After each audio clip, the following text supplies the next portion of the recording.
할렐루야. 우리 이 시간 다 함께 인도하심 시리즈 14번째 시간, 하나님께서 우리에게 주신 말씀 함께 나눕니다. 출애굽기 4장 22절에서 26절까지 말씀입니다. 너는 바로에게 이르기를, 여호와의 말씀에 이스라엘은 내 아들 내 장자라. 내가 내게 이르기를 내 아들을 보내주어 나를 섬기게 하라 하여도 내가 보내주기를 거절하니 내가 내 아들 내 장자를 죽이리라 하셨다라 하시니라. 모세가 길을 가다가 숙소에 있을 때에 여호와께서 그를 만나사 그를 죽이려 하신지라. 시므라가 돌칼을 가져다가 그의 아들의 표피를 베어 그의 발에 갖다 대며 이르되 당신은 참으로 내게 피 남편이로다 하니 여호와께서 그를 놓아 주시니라. 그때 시므라가 피 남편이라 함은 할례 때문이었더라. 아멘. 할렐루야. 출애굽기 말씀 중에 많은 사람들이 가장 이해되지 않는 부분이 오늘 출애굽기 4장 26절, 25절, 24절 말씀이실 겁니다. 왜냐하면 여호와 하나님께서 모세에게 이스라엘 백성을 구원할 하나님의 말씀을 대언날 자로 하나님이 보내셨고 사명을 부여하셨습니다. 그리고 그 길을 걸어가고 있는 모세에게 나타나셔서 모세를 베란간 죽이려 하셨다라는 이야기입니다. 보낼 때는 언제고 다시 죽이려 하느냐라는 겁니다. 여러분, 이 말씀을 어떻게 이해하고 어떻게 받아들이실까요? 하나님께서 그 모세를 하나님의 사람으로 쓰길 원하십니다. 하나님의 백성, 또 하나님이 쓰시는 그 일꾼 말입니다. 바로 그 일꾼에게 가장 중요한 것이 무엇이냐면 사실은 그 말씀을 실천해내는 가족일 겁니다. 나와 나의 가족 말입니다. 하나님은 모세가 그 일을 감당함에 있어서 그의 가족의 역할, 바로 아내의 역할이 얼마나 중요한지를 알고 계셨습니다. 많은 사람들이 이런 이야기를 합니다. 가화만사성이다라고 말입니다. 무슨 의미입니까? 가정이 평화로우면 모든 일이 성공한다라는 의미입니다. 그러는 것처럼 여러분, 많은 사람들이 목회를 하든 세상의 일을 할지라도요, 가정이 평화롭지 않으면, 아내와 불화가 있으면, 그의 가정 가운데 마음에 걸리는 게 있으면 밖에서 일이 잡히지 않습니다. 일을 감당해낼 수 없습니다. 하나님께서 모세를 큰 지도자로 사용하시고 보내셨습니다. 그리고 그 지도자로 보내셔서 큰 일을 하시기 전에 가장 중요한 일을 먼저 하게 하시려고 하셨던 겁니다. 바로 그의 아내 시므라와 그의 아들 게르솜이 하나님 앞에 온전히 따르고 순종하여 그의 가정이 말씀의 언약 안에 하나 되게 하기를 원하셨다는 사실입니다. 여러분, 이건 너무나도 중요합니다. 여러분, 우리가 가정 안에 말씀을 이루어내는 것, 가정 안에 그 복음의 방향을 온전히 이루어 하나의 방향으로 걸어가는 것, 얼마나 중요합니까? 밖에서 아무리 잘해봤자 집에서 무너지면 다 무너집니다. 똑같습니다. 모세는 하나님이 쓰시기로 작정한 사람입니다. 그런데 그의 첫걸음에 하셨던 일은 어떤 일을 말을 하기도 전에, 왕을 만나 말을 하기도 전에 어떤 말을 해라라고 하시고 나서 가장 먼저 하신 일이 이 일입니다. 모세를 죽이려 한 일. 이 일을 통해서 무슨 일이 있습니까? 바로 그의 아내 시므라가 돌이킵니다. 또 그의 아들 게르솜은 다시 하나님과 믿음의 언약 관계 안에 놓이게 됩니다. 그의 가정을 구원하고 그의 순종의 구조, 하나됨의 구조, 그 가정 안에서 먼저 그 사명을 이루어내는 것을 하나님은 가장 기뻐하십니다. 말씀이 들어오면 가장 먼저 해야 될 일이 나를 그 말씀에 복종시키는 거예요. 그리고 우리의 가족이 구원과 천국 안에 들어가는 거예요. 이게 안 되잖아요. 아무리 밖에서 인정받고 아무리 많은 일을 하고 수많은 일들을 해도 기쁨이 없습니다. 평안은 없습니다. 그리고 그의 아내와 그의 아들에 대한 교육의 책임은 누구에게 있습니까? 모세에게 있습니다. 그래서 하나님께서 그의 아들의 잘못, 아내의 잘못을 오늘 모세에게 책망하시는 겁니다. 어떤 일이 있었을까요? 모세는 어렸을 때 바로 그의 히브리 부모 아래서 자라납니다. 이스라엘 백성, 바로 히브리 민족은요, 난 지 8일 만에 할례를 받아야 합니다. 모든 남자들은 말입니다. 그리고 그 할례를 모세 또한 할례를 받았을 것입니다. 그리고 그는 애굽 궁전 안에서 람세스 왕으로 어린 시절을 보냅니다. 그리고 그가 이제 이스라엘 백성의 하나님의 말씀을 대언할 지도자로 세워집니다. 그런데 그는 그의 아내를 미디안 여인 시보라와 함께 광야 가운데 있을 때에 미디안인 시보라와 아내와 가정을 이루게 됩니다. 그리고 그의 아들 게르솜을 낳죠. 그런데 아마도 지금의 이 상황으로 보면, 오늘의 말씀으로 보면 게르솜이라고 하는 그의 아들은 아직 할례를 받지 않았습니다. 모세가 할례를 행하려고 했을지는 몰라요. 말씀의 언약에 따라서 말입니다. 그런데 미디안 이방의 여인이었던 시보라는 그것을 반대했을지도 모릅니다. 그리고 그것이 마음에 계속 걸려 있었던 걸 오늘 말씀에 보면 알 수 있어요. 왜요? 모세를 하나님이 죽이기로 하고 죽이려고 하시는 그 순간 시보라가 선택했던 일은요, 하나님 한 번만 살려주세요가 아니에요. 뭘 선택하냐면 바로 돌칼을 가지고 자신의 아들의 할례를 행하는 일을 가장 먼저 합니다. 왜냐하면 시보라는 알고 있었어요. 그 말씀에 순종하지 못했던 하나님의 말씀, 남편의 요구와 남편의 뜻을 순종하지 못했던 것이 계속 마음에 남아 있었던 것이에요. 그리고 모세가 하나님 앞에 귀한 리더로, 지도자로 세움을 받았을 때에도 이 시보라의 마음은 계속 걸려 있어요, 아들하고.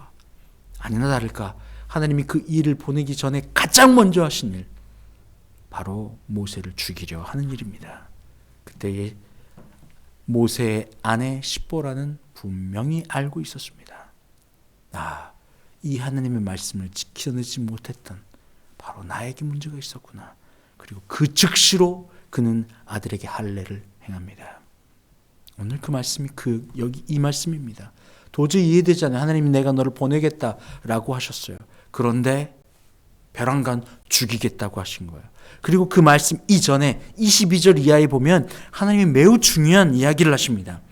바로에게 가서 무엇을 이야기하냐면 23절에 내가 내게 이르기를 내 아들을 보내주어 나를 섬기게 하라 하여도 내가 보내주기를 거절하니 내가 내 아들 내 장자를 죽이리라 하셨다 하라 하시니라.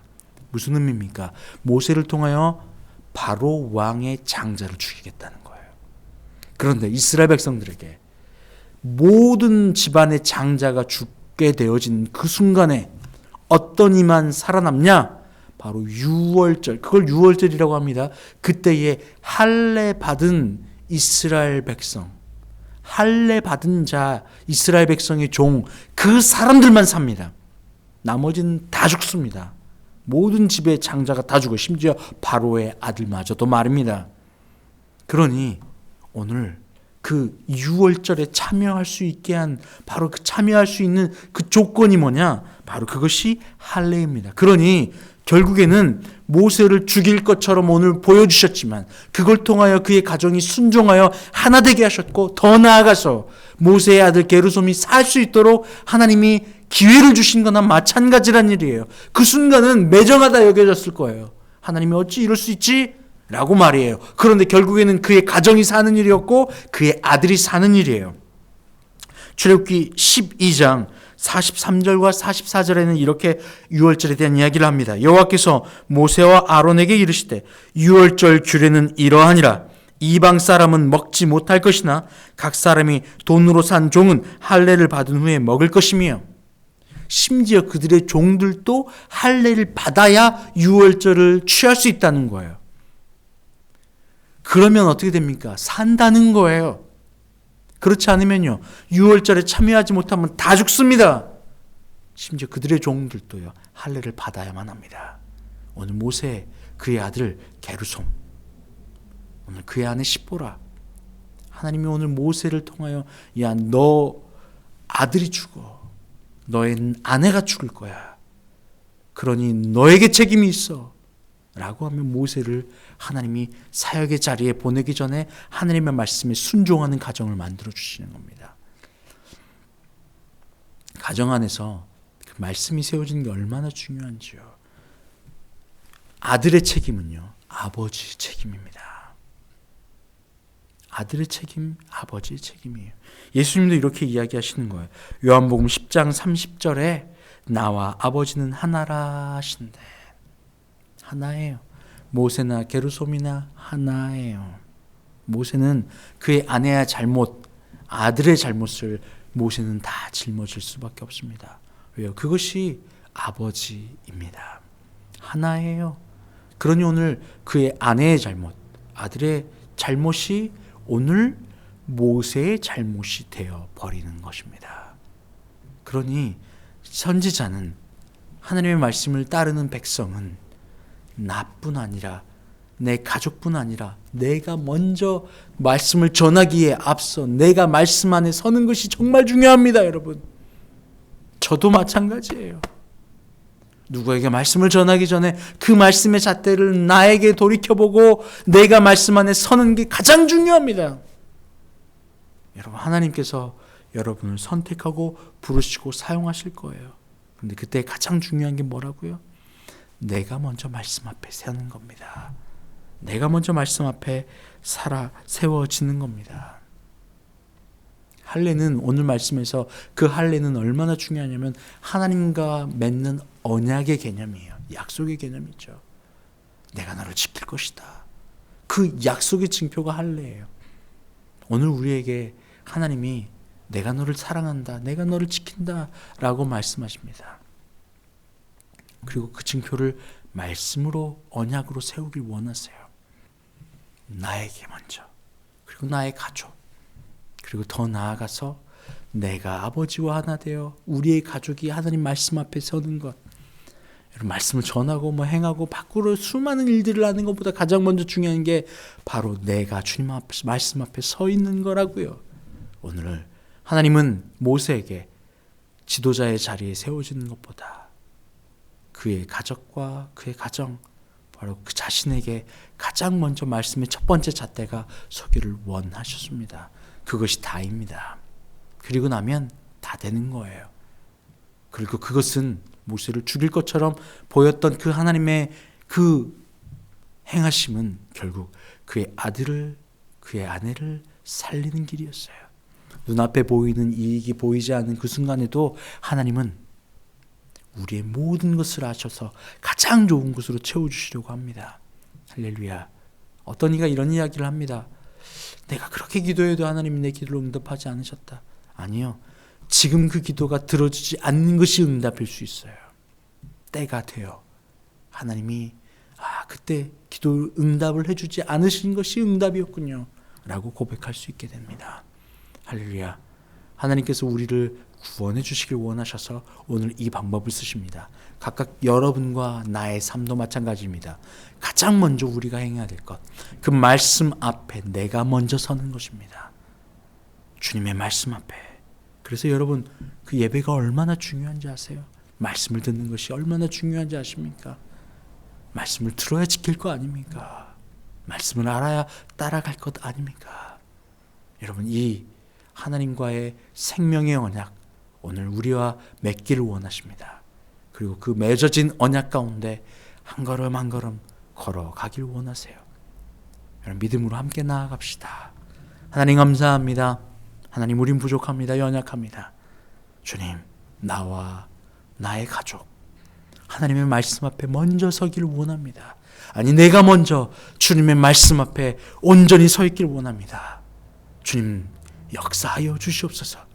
예수님의 이름으로 기도합니다.